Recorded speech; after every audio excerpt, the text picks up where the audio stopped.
Bapa dan Putra dan Roh Kudus. Amin. Semoga kasih karunia Tuhan Yesus Kristus, cinta kasih Allah, dan persekutuan Roh Kudus beserta saudara. Saudara sekalian, ungkapan syukur adalah merupakan ciri kita orang yang beriman. Sebab sebagai manusia, kita sebenarnya hanya penerima belaka. Kita terima secara gratis dari Tuhan kehidupan ini. Kita juga terima janji hidup kekal secara gratis, asalkan kita mau. Maka pada ibadat hari ini, kita bersyukur bersama Tante Emma yang merayakan atau mensyukuri ulang tahunnya yang ke-62. Kepala anak, maka dia masih hampir puluhan. Karena hati itu dari dalam, ya. 20 tahun lebih. Hidup dari dalam hati yang baik adalah obat awet muda. Kita bersyukur atas kehidupan yang Tuhan berikan. Kita juga bersyukur atas banyak kebaikan yang boleh kita terima lewat Tante Emma. Kita percaya bahwa ada banyak sekali kebaikan yang Tuhan salurkan lewat dia. Yang begitu, hidupnya dalam dunia ini tidak sia-sia. Dia seperti terang, dia seperti garam, di dalam segala kesederhanaan dia hadir. Kita juga berdoa bagi keluarga, pasangan, Om Hengki, bagi seluruh keluarga, anak-anak, cucu, dan bagi kita masing-masing. Di hadapan Tuhan, mari kita merendahkan diri, mengakui segala kesalahan dan dosa, serta mohon ampun atas segala kekurangan itu, supaya kita pantas bertemu dengan Dia dan merayakan sabda penyelamatannya.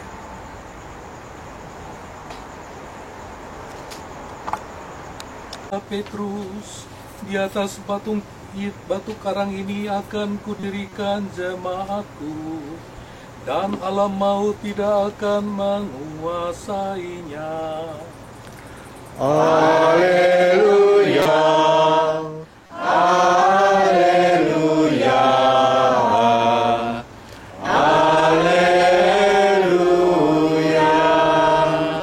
Tuhan bersamamu. Dan bersama rohmu juga. Inilah Injil Yesus Kristus karangan Matius. Dimuliakanlah Tuhan. Sekali peristiwa, Yesus tiba di daerah Kaisaria Filipi. Dia bertanya kepada murid-muridnya, kata orang, siapakah putra manusia itu? Jawab mereka, ada yang mengatakan Yohanes Pembaptis, yang lain mengatakan Elia, dan yang lain lagi mengatakan Yeremia, atau salah seorang dari para nabi. Lalu Yesus bertanya kepada mereka, tetapi apa katamu? Siapakah aku ini? Jawab Simon Petrus, engkaulah Mesias, Putra Allah yang hidup. Kata Yesus kepadanya, berbahagialah engkau Simon anak Yunus, sebab bukan manusia yang mengatakan itu kepadamu, melainkan Bapa-Ku yang di sorga. Aku pun berkata kepadamu, engkaulah Petrus. Di atas batu karang ini akan aku dirikan jemaatku, dan alam maut tidak akan menguasainya. Kepadamu akan kuberikan kunci kerajaan sorga. Apa saja yang kau ikat di dunia ini akan terikat di sorga, dan apa yang kau lepaskan di dunia ini akan terlepas di sorga. Lalu Yesus melarang murid-muridnya memberitakan kepada siapapun bahwa dialah Mesias. Demikianlah Injil Tuhan. Saudara yang terkasih, Yesus memberikan satu pertanyaan yang penting. Menurut katamu, siapakah aku ini? Pertanyaan ini sangat penting karena dengan menjawab pertanyaan ini menunjukkan apa yang menjadi dasar penghayatan kita sebagai orang Kristiani. Tetapi pertanyaan di dalam Injil hari ini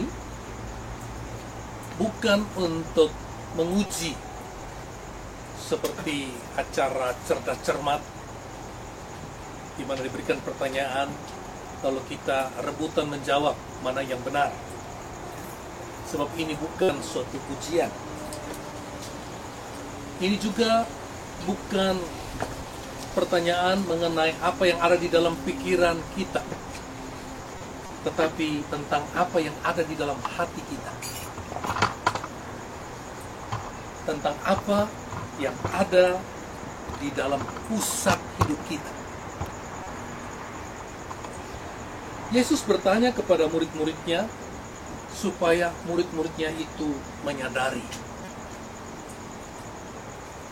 apa dan siapa sebenarnya yang hidup di pusat kehidupannya. Sebab bagi Yesus, apa yang hidup di dalam pusat kehidupan kita, itulah yang mendasar. Mendasar bagaimana kita berbicara, bagaimana kita bersikap, bagaimana kita menilai hidup ini, bagaimana lifestyle kita tergantung pada apa yang hidup di dalam pusat hidup kita ini. Pusat hidup itu digambarkan berupa lingkaran-lingkaran dari yang paling kecil sebagai center, lalu ada yang lebih luar lagi. Ada banyak sekali hal ada di dalam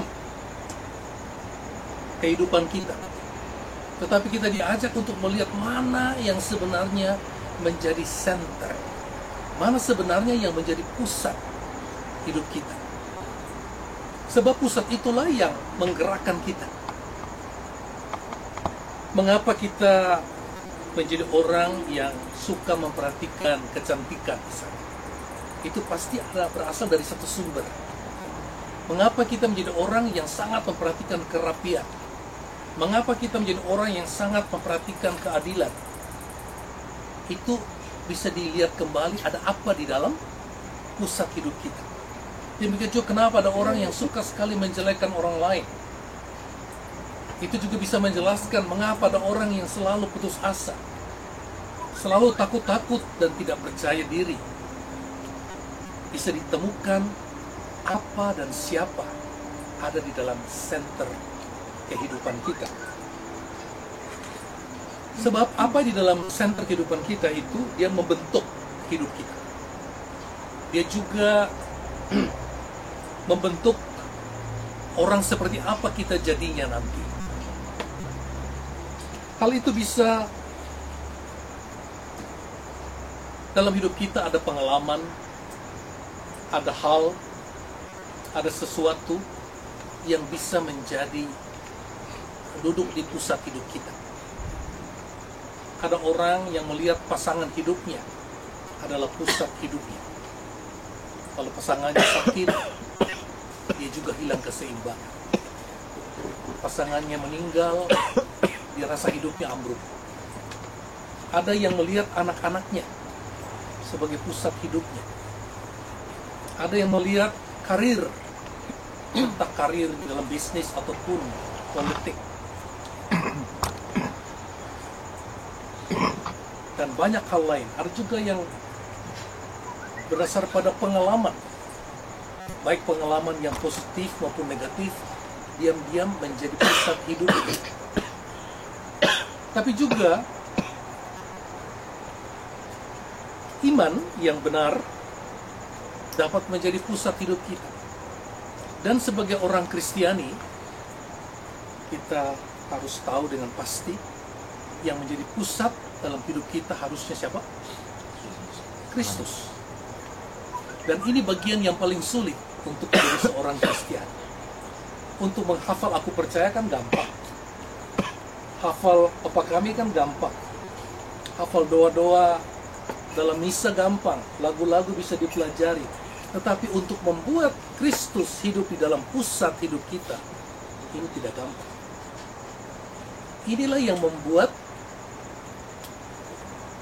kekristenan tidak mudah bagi setiap orang Kristiani. Untuk menjadi anggota gereja gampang, tapi untuk membuat dia duduk di pusat hidup kita, itu satu hal yang tidak mudah. Karena itu Yesus bertanya kepada murid-muridnya, menurut katamu, siapa aku ini? Dan sebelum itu dia bertanya lebih dahulu tentang menurut kata orang, siapakah aku ini? Maka murid-murid dengan gampang sekali menjawab, karena itu ada di dalam pikiran. Tanpa sadar seringkali kita baru beriman sampai di pikiran, pengetahuan. Apa yang kita baca, kita simpan di otak, kita omong kembali. Menurut kata orang, menurut kata Romo, menurut kata para rasul, ini dan itu. Tapi Yesus tidak puas. Maka dia ajukan pertanyaan kedua supaya masuk lebih dalam. Dia katakan, tetapi menurut katamu sendiri, siapakah aku ini bagimu? Kalau kita ditanya, maka mungkin kita kelabakan. Kita yang sudah baca teks ini, kita bisa meniru. Engkaulah Mesias, anak Allah yang hidup. Itu sih jawaban Petrus. Tetapi Yesus mau dari kita masing-masing. Menurut katamu, siapakah aku ini? Yesus mau supaya dia menjadi pusat hidup kita. Sebab dialah pusat yang sejati. Sebab kalau dia duduk di pusat hidup kita, maka dengan sendirinya segala pertimbangan kita seperti pertimbangan Yesus. Cara kita bereaksi pun seperti reaksi Yesus. Perasaan kita, cara kita bertindak, menilai seperti dia. Karena dia ada di sana. Dan dialah yang mengendalikan kita. Inilah yang membentuk seorang beriman bisa menjadi menyerupai Kristus. Dan itu cita-cita kita semua. Sebab kalau kita kehilangan cita-cita ini, maka kita yang jadi orang beragama, yang tahu ikut ritual, tetapi kita tidak mempunyai arah.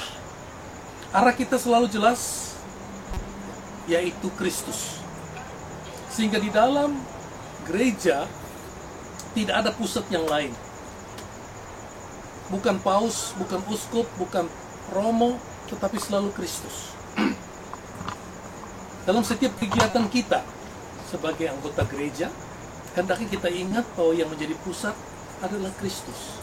Juga ketika terjadi konflik, maka yang menjadi pusat adalah Kristus. Maka harus juga diselesaikan dengan cara Kristus. Sekali lagi, itu bukan hal yang gampang, tetapi itulah cita-cita kita. Tidak disangkal bahwa seringkali kita meletakkan yang lain dalam pusat hidup kita. Kita meletakkan pekerjaan. Pekerjaan penting. Tapi kalau kita jadikan pekerjaan pusat hidup kita, maka seluruh gaya hidup kita dipengaruhi oleh pekerjaan kita. Kita menimbang semua relasi dengan untung rugi. Kita hanya bisa tenang kalau pekerjaan selesai dan sukses. Tetapi kalau kita jadikan Kristus adalah pusat, maka kita bisa menjadi terang. Kita menjadi garam, seperti Kristus sendiri. Dan itu cita-cita dari Yesus bagi kita. Cita-cita kita supaya Kristus yang hidup dalam diri kita itu menjadi seperti batu karang, kokoh. Menjadi kokoh. Kekokohan ini sangat penting ketika kita menghadapi pencobaan di dalam hidup. Kita tahu bahwa hidup ini tidak ada yang rata. Selalu dia naik turun. Ya. Dan justru kita belajar apa yang menjadi center hidup kita itu di dalam pengalaman jatuh bangun. Justru di dalam jatuh bangun kita mulai temukan kenapa saya jatuh. Ternyata bukan dia yang jadi pusat hidup saya. Kita lihat Petrus, ketika dia berjalan di atas air, dia tenggelam. Karena dia memusatkan perhatian pada masalah yang ada di sekeliling dia. Dan dia lepaskan pusatnya dari Kristus. Demikian juga dia menyangkal Yesus sampai 3 kali. Mengapa? Karena ternyata bukan Kristus yang hidup di dalam pusat hidupnya. Tapi dia masih mencari keselamatan diri, dia takut. Demikian juga dia pernah mencoba menghalangi Yesus untuk datang ke Yerusalem untuk menyelesaikan karyanya. Sampai Yesus menghardik dia mengatakan, "Pergi iblis, engkau tidak memikirkan apa yang dipikirkan Allah, tapi hanya dipikirkan oleh manusia." Demikian saudara sekalian, kita mempunyai cita-cita yang masih jauh ke depan, tapi yang pasti kita harus arahkan diri ke sana. Dia adalah pusat. Dalam keluarga kita, dia yang menjadi pusat. Di dalam bisnis kita, dia jadi pusat. Di dalam semua hal, dia harus menjadi pusat. Itu harus kita latih terus. Kita harus pikirkan. Semoga kita menjadi orang Kristiani yang punya arah. Jangan orang Kristiani ritual, yang rutin. Tapi kita punya arah. Kita memang tidak sempurna, tetapi kita punya arah. Dan kita punya arah, kita selalu bisa kembali. Ketika kita sadar bahwa bukan dia yang menjadi pusat hidup kita, kita kembali harus menggeser pusat itu, kita ganti kembali dengan Kristus. Itulah tujuan kita berdoa tiap hari. Itu tujuan kita ekaristi tiap minggu. Recentering. Kita memusatkan kembali hidup kita, mengarahkan hidup kita kembali kepada dia yang menjadi pusat hidup kita. Amin.